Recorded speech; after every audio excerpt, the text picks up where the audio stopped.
All right, still at this one arm pressing game.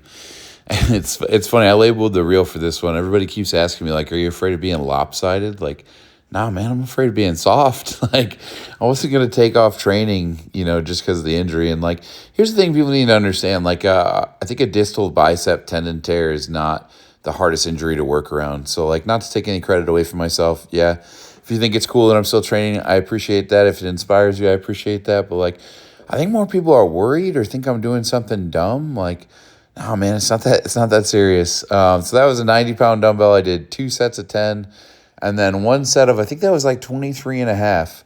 It's funny. My coach said when he responded to that one, he's like, I think you're the only person, or maybe he just said straight up, I'm the only person he's ever met whose dumbbell shoulder press is as good as his horizontal chest pressing. The funny thing is, I think it might be better on some level if I trained it as much. I mean, like, we would bench like 3 times a week and do shoulders for a long time, like, once every once in a while. And we did get to a point before the injury where we were doing shoulder press every single bench press day as a secondary after bench. So, like, I think it would have gotten better eventually because my shoulders are just naturally very strong. There's a lot of anatomy to that, just like how wide set they are and just how easily they develop for me, especially the front delt. We've done a lot of rear delt work too, so now my shoulders are thick, but well, not even right now because I've been natty. I've been on 125 milligrams of tests since the injury, and I feel very not superhuman anymore. It's very interesting, but it'll be cool. It's going to be the first time I've done that low. I've done like low cruise doses, but it'll be the first time I've done that low in a long time. So it'll be interesting when I can ramp things back up and get back into a prep, how much better I feel. And I lowered everything. I lowered calories. I'm down to 330 pounds with my arm in this giant cast thing. So I'm probably just sub 330. And 330 is usually where I feel pretty good and pretty lean. I'd like to get down to 315. That's what my coach has asked me to do. And I think the idea there is that 315, I can do a water cut every time I do a meet and be 308. But like the main reason is just because it'd be a lot healthier and a lot more maintainable to be that body weight. And I'm fine with that. I like being as big as possible. It's fun, but there is something to be said about health. I'm 40 years old, and I want to do this for a long time, like a long time. I've got lifters that I looked up to that are in their 50s right now that are doing weights that I couldn't have imagined ever getting to in my 20s. And so, like, that's where I want to be in life. So I do want to be healthy. So here we go. This is another squat day I did with Larry. Larry is right now my full-time training partner. It's partially because he helps me loading the weights and stuff like that, but also I'm mentoring him so that he can work his way into coaching. And also, like, I mean, he came off a really good performance at a meet in April. That was his second meet. We're in like, the mid four. He called me out. I said his squat was like 420. It's like 448. My bad, Larry. My bad. He goes, if it was on national television, I would have been mad. He was just in the gym. It's all good.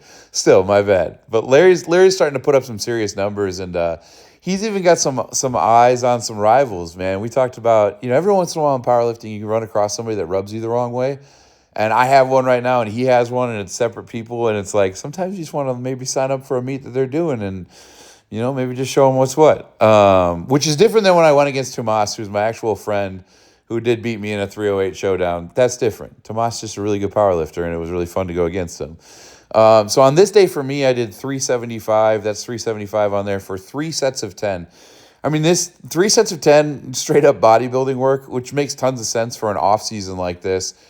Still no belt, no knee sleeves, still working on getting the best depth possible.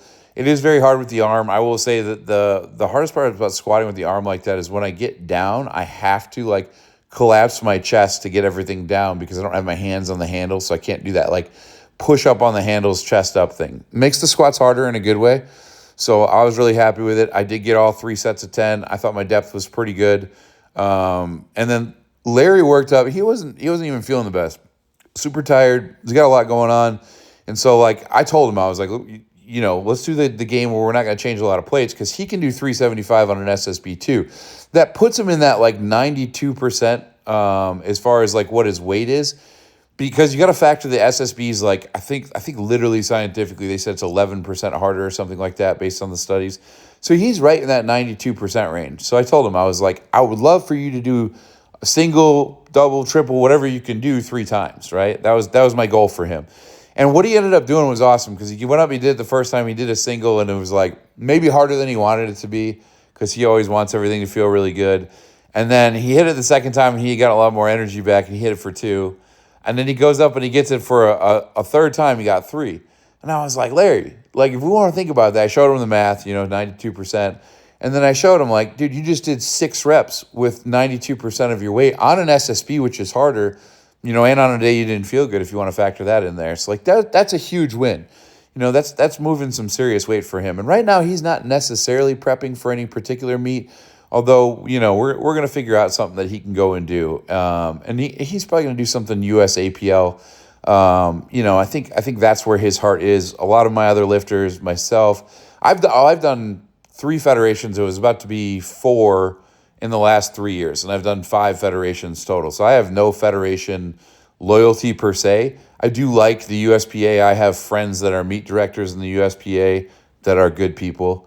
So I definitely support them, and I support their meets, especially if they're putting on good meets. But yeah, if my lifters want to go into the USAPL, I support that there's big stages there for them, considering almost all of my lifters, and like closing my eyes thinking about it, I have one non-tested lifter, but the rest are all drug tested. So like, of course it makes sense that they might want to do the USAPL, which, maybe has the best drug testing standards, but really I think it's because it has the biggest eyes on it and the biggest stage, and that's cool. I did do follow-up to those SSB squats. You see here is doing some more split squats. I've said this before, split squats is something I've always been terrible at. I cannot balance for the life of me.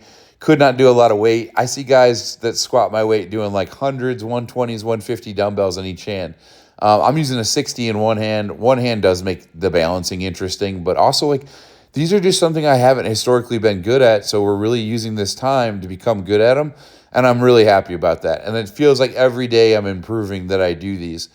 We're also squatting pretty frequently right now, and that's something I haven't done in a long time.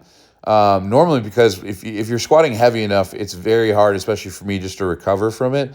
But right now, the rhythm is basically like I have, a pressing with one arm day that's horizontal, one that's vertical. So like, bench press, shoulder press, and then, and then I have my squat, and then I rest, and then I repeat. So getting a good amount of frequency in with squats 2 to 3 times a week, which is really cool, and just working on a bunch of different accessories. This is one that I used to do a ton.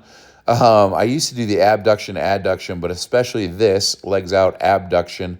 I used to do these a lot. I think in my younger days, I just assumed that this would give me better squat depth. There might be truth to that.